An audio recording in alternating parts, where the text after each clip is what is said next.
So, good morning, everybody. My name is Richard Hughes. I'm the Executive Director of Hughes Consultancy, and it's my pleasure to be here to introduce a new initiative that promises to transform how you approach compliance and regulations across Tennis Queensland's clubs, which I shall refer to as TQ from here on.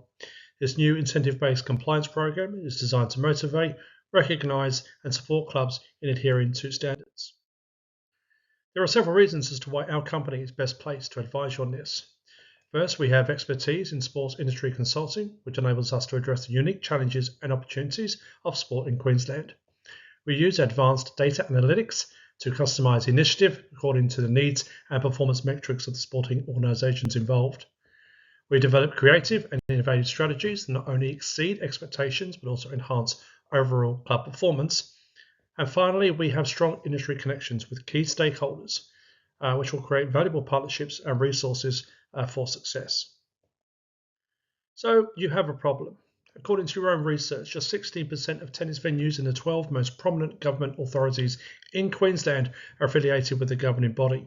Without affiliation, you do not have control. Without control, you have chaos, which then leads to a crisis marked by disorder, instability, and turbulence.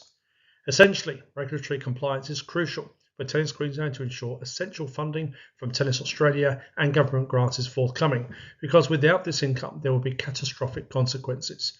However, this compliance depends on tennis clubs in the state adhering to industry-wide safety, facility, eligibility, governance, reporting and environmental standards, which is difficult for less funded under-resourced clubs to commit to. So after first conducting a SWOT analysis and then a PESTO analysis, three strategic issues were identified. Firstly, competition from similar sports is leading to decreased tennis participation rates, raising doubts about the benefits of affiliating with TQ. Secondly, economic downturns and cost of living increases have shifted government budget allocations, making it challenging for clubs to meet TQ's affiliation requirements and sustain operations.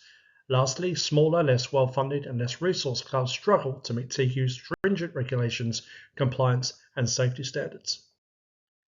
So we identified 12 stakeholder groups within the tennis environment, and whilst they all have varying levels of influence, impact and importance, each plays a part in how compliance interacts with their involvement with tennis in Queensland. So imagine these two scenarios. We have John, he's 16, he lives in Roma, and his dad is an ex-professional tennis player from Sydney who moved to the country. John won state titles at under 12 and 15 before moving state. Since playing tennis in a regional town, John has found that these coaches are not anywhere near as qualified as his old ones in New South Wales, plus they are under-resourced with very few to choose from. The club never concentrated on compliance with respect to new pathways, and as a result, John never fully recognised his talent and was lost to the sport. And then you've got Dee. Dee plays tennis in Townsville, and after a recent visit to her local facility, broke her ankle on an area outside the court which had not been maintained to a suitable health and safety standard and subsequently created a hazard.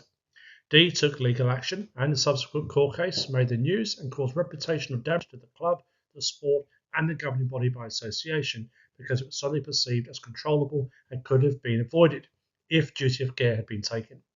These two situations are as a direct result of non-compliance, no control, no oversight, no consequence, and no authority. If you extend this to include facility benchmarks, player eligibility criteria, governance processes, reporting requirements, and environmental impact standards, it is easy to see how the organisation's integrity, reputation, and future are at huge risk, as is its financial security and sustainability. So, introducing our solution, an Australian sports first, an incentive-based approach where clubs earn points for meeting various compliance requirements. These requirements include safety protocols, facility benchmarks, governance practices, player development and coaching, and eco-friendly initiatives.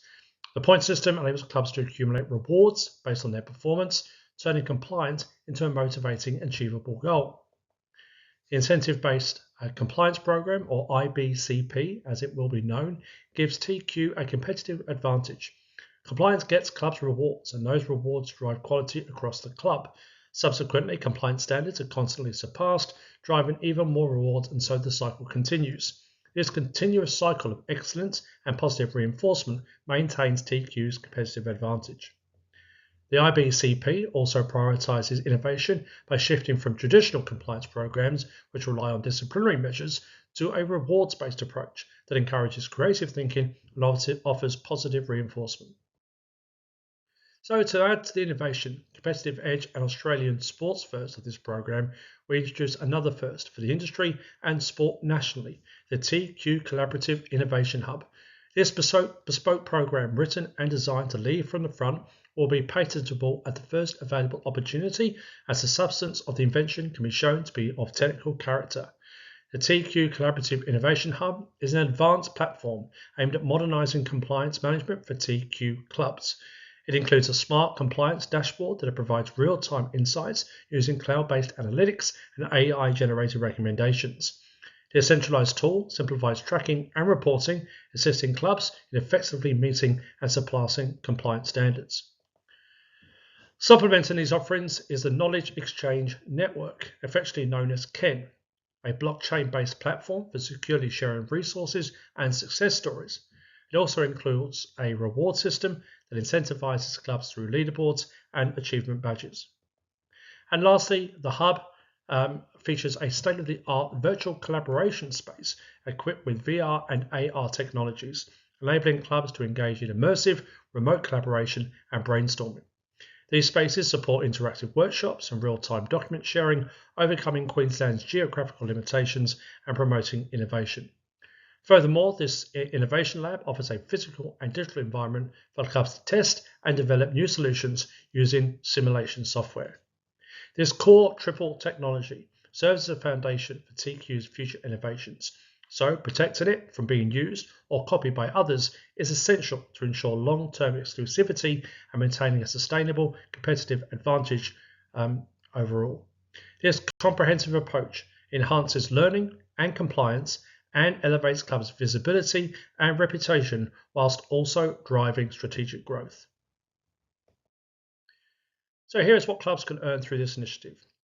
Funding. This will assist clubs with compliance-related costs and money that they can put towards staffing positions and marketing. Training programs. Clubs will be able to access exclusive programs that enhance club management and player development. Grants, financial and shared resource support for facility enhancements. Discounts through reduced entry fees for TQ events. And public recognition, acknowledgement in TQ publications and awards presentations that really will enhance the club's reputation.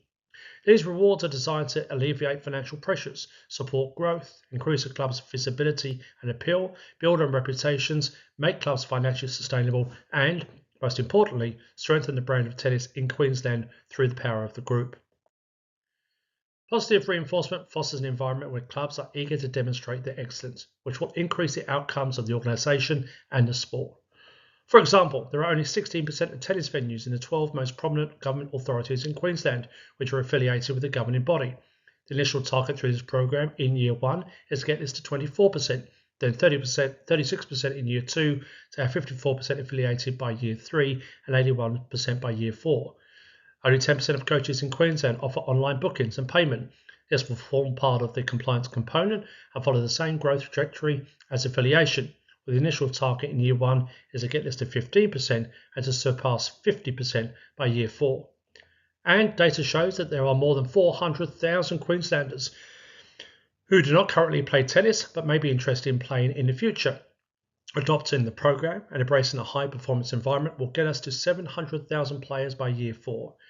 It also is reasonable to assume that by more than doubling the number of participants, it will go a long way in also doubling the revenue. So in conclusion, our incentive-based compliance program is designed to transform how you approach regulations and compliance and support the clubs in that process. By incentivizing compliance through funding, training, grants, discounts and public recognition, we will foster a culture of excellence. I invite you to discuss this as a board and come back to me with a decision before 31 August. This will then give us 12 weeks for development and initial rollout, with it up and running before the Brisbane International starting on the 29th of December, which we can use to sign people up as we can combine intimate presentations with tennis at the highest level. So please email me or directly on my mobile, as I'm looking after this personally to oversee a project of this size and importance. You can also contact me through the various social platforms. Thank you.